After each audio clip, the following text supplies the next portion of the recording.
सृष्टिकर्ता एवं उद्धारकर्ता प्रभु जीशु ख्रीष्टଙ୍କ मधुर नाम आपण मानक समस्त को प्रेमर नमस्कार जनाए। नमस्कार। प्रभु नाम विशेष धन्यवाद हो।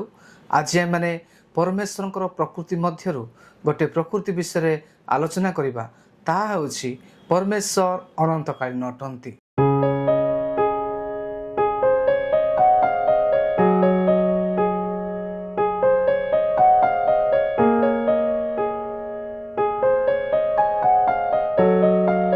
आसतु आम मैंने यही विषय आलोचना करने पूर्व निज चक्षु बंद करवा प्रार्थना करवा। प्रिय प्रभु आम तुमको धन्यवाद देउछु यही समय एवं सुजोग पाए। प्रभु यही समय तुम्हें अनंतकालीन परमेश्वर अट से विषय आज आम मैंने आलोचना करूँ। तुम्हें आम मान आशीर्वाद कर, तुम्हें आम मान कथा कह।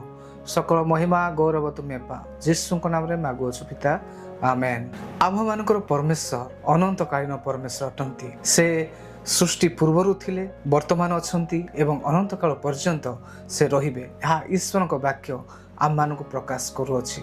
आम माने जदि ईश्वर को वाक्य देखिबा गीत संहिता 90:2 सेठारे एही प्रकार लिखा जाए, पर्वत गणर उत्पत्तिर व तुम्भ द्वारा पृथ्वी व जगतर सृष्टिर पूर्व ठारू अनादि कालरू अनंत काल पर्यंत तुम्हे परमेश्वर अट। आम मानकर सदाप्रभु परमेश्वर सृष्टि पूर्वर थिले, वर्तमान अछंती एवं अनंत काल पर्यंत रहिबे। से आम मानकर परमेश्वर अटंती। से समस्त विषय ताहांकर मुखरे निर्माण करि अछंती। से कहिबा द्वारा समस्त विषय सृष्टि होई अछि। सेति पई मोर प्रिय माने ताहा जानि आइ माने सदाप्रभु परमेश्वरकर पूजा आराधना एवं उपासना भक्ति एवं भयरे प्रत्येक समय करू।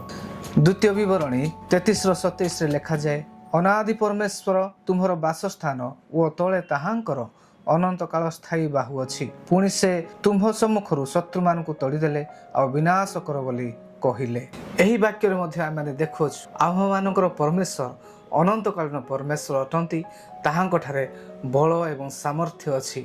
से शत्रु मानकु तोड़ी पारंती। एही जगत रे केही भी होउना काहेकि, जेडे बड़ शत्रु भी आम जीवन रे आसुना काहेकि, किंतु आमे जदि सेही अनंतकालीन परमेश्वर को जानू, प्रकृत रे ताहांक ठारे विश्वास करू, ताहेले आम मानकर शत्रु मानकु से तोड़ीबे एवं आम मानकु से सुरक्षा देबे, आम मानकु से आवरी रखिबे, आम मानकु से आशीर्वाद करिबे।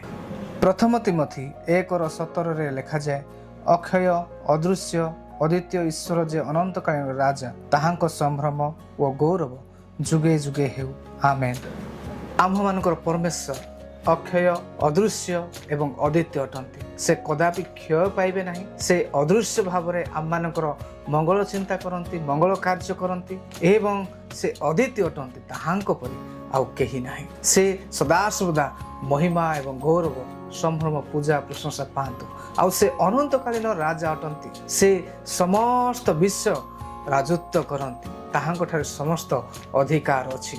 से सृष्टि करी अछंती समस्त विषय एवं प्रत्येक सृष्टि उपरे से राजत्व करती। प्रकाशित वाक्य 1:8 लिखा जाए, जे वर्तमान भूत व भविष्य जे सर्वशक्तिमान सेही प्रभु ईश्वर कहती, आम्भे क व क्ष। यही वाक्य मध्य आम देखुछु आम मानकर सदाप्रभु परमेश्वर क व क्ष, अर्थात से आरंभ एवं शेष अटंती।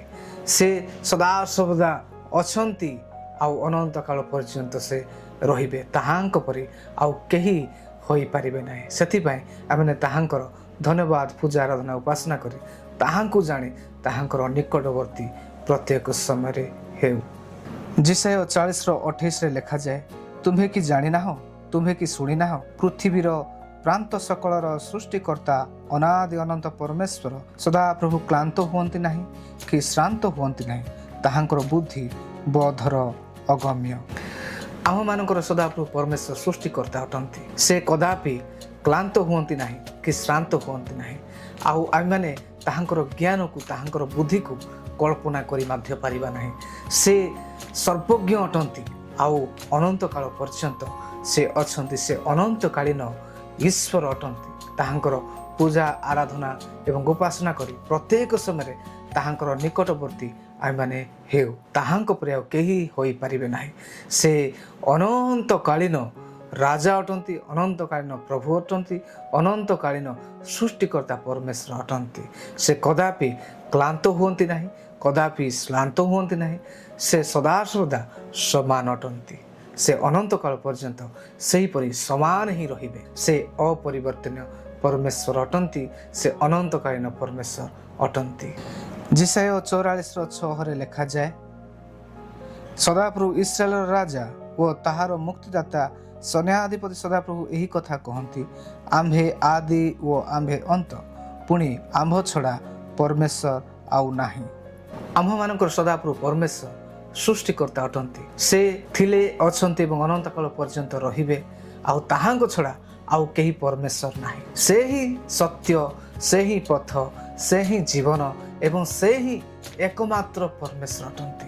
ତାହାଙ୍କ ବିନୁ ଆଉ କେହି ପରମେଶ୍ୱର ନାହାନ୍ତି। ସେଥିପାଇଁ ଆମେମାନେ ପ୍ରତ୍ୟେକ ସମୟରେ ତାହାଙ୍କର ନିକଟବର୍ତ୍ତୀ ହେଉ, ପ୍ରତ୍ୟେକ ସମୟରେ ତାଙ୍କର ପୂଜା ଆରାଧନା ଏବଂ ଉପାସନା କରୁ।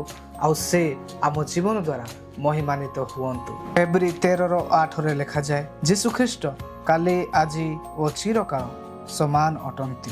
ଆମମାନଙ୍କର ସଦାପ୍ରଭୁ ପରମେଶ୍ୱର ସେ ଅନନ୍ତକାଳୀନ ଅଟନ୍ତି ଏବଂ ପରମେଶ୍ୱରଙ୍କ ପୁତ୍ର ପ୍ରଭୁ ଖ୍ରୀଷ୍ଟ ମଧ୍ୟ ଅନନ୍ତକାଳୀନ ଅଟନ୍ତି। ସେ କଦାପି ପରିବର୍ତ୍ତନ ହୁଅନ୍ତି ନାହିଁ। ସେ ସୃଷ୍ଟି ପୂର୍ବରୁ ଥିଲେ, ବର୍ତ୍ତମାନ ଅଛନ୍ତି ଏବଂ ଅନନ୍ତ କାଳ ପର୍ଯ୍ୟନ୍ତ ସେ ରହିବେ। ସେ ଅପରିବର୍ତ୍ତନୀୟ ପରମେଶ୍ୱର ଅଟନ୍ତି। ଆମମାନଙ୍କର ପରମେଶ୍ୱର ଅନନ୍ତକାଳୀନ ଅଟନ୍ତି।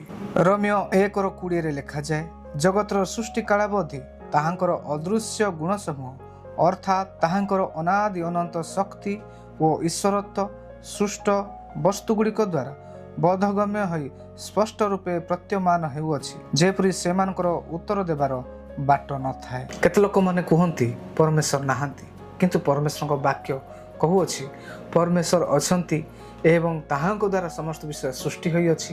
ଆଉ ଯେଉଁମାନେ ମଧ୍ୟ କହୁଅଛନ୍ତି ପରମେଶ୍ୱର ନାହାନ୍ତି ବୋଲି, ଚତୁଃପାର୍ଶ୍ୱ ଯାହା ମଧ୍ୟ ଆପଣମାନେ ସୃଷ୍ଟି ଦେଖୁଅଛନ୍ତି, ସମସ୍ତ ବିଷୟ ପରମେଶ୍ୱରଙ୍କ ଦ୍ୱାରା ସୃଷ୍ଟି ହୋଇଅଛି ଏବଂ ଏହି ବିଷୟ ପ୍ରମାଣିତ କରୁଅଛି। ଏହି ପ୍ରକାର କୌଣସି ବ୍ୟକ୍ତି ନାହିଁ ଯିଏକି ପରମେଶ୍ୱର ନାହାନ୍ତି ବୋଲି ଗୋଟେ ଦିନ କହିବ। ସମସ୍ତେ କହିବେ ଯେ ପରମେଶ୍ୱର ଅଛନ୍ତି, ଆଉ ସେ ଅନନ୍ତ କାଳ ପର୍ଯ୍ୟନ୍ତ ଅଛନ୍ତି, ଆଉ ସେ ଅନନ୍ତକାଳୀନ ପରମେଶ୍ୱର ଅଟନ୍ତି। ଆଉ ତାହାଙ୍କ ପରି ଆଉ କେହି ନାହିଁ। ସେ ସର୍ବଶକ୍ତିମାନ, ସର୍ବଜ୍ଞ, ସର୍ବବ୍ୟାପୀ, ସର୍ବବିଦ୍ୟମାନ, ଆଉ ସେ ଅନନ୍ତକାଳୀନ ପରମେଶ୍ୱର ଅଟନ୍ତି। ପରମେଶ୍ୱର ଆମ ପ୍ରତ୍ୟେକଙ୍କୁ ଆଶୀର୍ବାଦ କରନ୍ତୁ। ସେ ଅନନ୍ତକାଳୀନ ପରମେଶ୍ୱର ଅଟନ୍ତି ଏହା ଜାଣି ଆମେ ତାଙ୍କର ପୂଜା ଆରାଧନା ଏବଂ ଉପାସନା କରୁ ଏବଂ ତାହାଙ୍କୁ ଭୟ କରୁ, ଭକ୍ତି କରୁ ଏବଂ ତାଙ୍କ ପାଇଁ ଆମ ଜୀବନରେ ଆମେମାନେ ପ୍ରତ୍ୟେକ ସମୟରେ ବଞ୍ଚିବା ପାଇଁ ଗୋଟେ ପ୍ରତିଶ୍ରୁତି ନେଉ। ଆଉ ପରମେଶ୍ୱର ଆମମାନଙ୍କୁ ଆଶୀର୍ବାଦ କରିବେ। ବିଶେଷ ଧନ୍ୟବାଦ ଆପଣଙ୍କୁ, ଆପଣ ଏହି ଭିଡ଼ିଓ ଦେଖିଥିବାରୁ। ଯଦି ଆପଣଙ୍କୁ ଏହି ଭିଡ଼ିଓ ଭଲ ଲାଗିଥାଏ ତାହେଲେ ଲାଇକ୍, ସେୟାର ଏବଂ ସବସ୍କ୍ରାଇବ୍ କରନ୍ତୁ ଏବଂ ପ୍ରଭୁଙ୍କ ସେବାରେ ଆଗକୁ ବଢ଼ିବା ପାଇଁ ଆମ୍ଭମାନଙ୍କୁ ସାହାଯ୍ୟ କରନ୍ତୁ। ପ୍ରଭୁ ଆପଣଙ୍କୁ ଆଶୀର୍ବାଦ କରନ୍ତୁ। ଆମେନ୍। ପ୍ରେଜ୍ ଦ ଲର୍ଡ।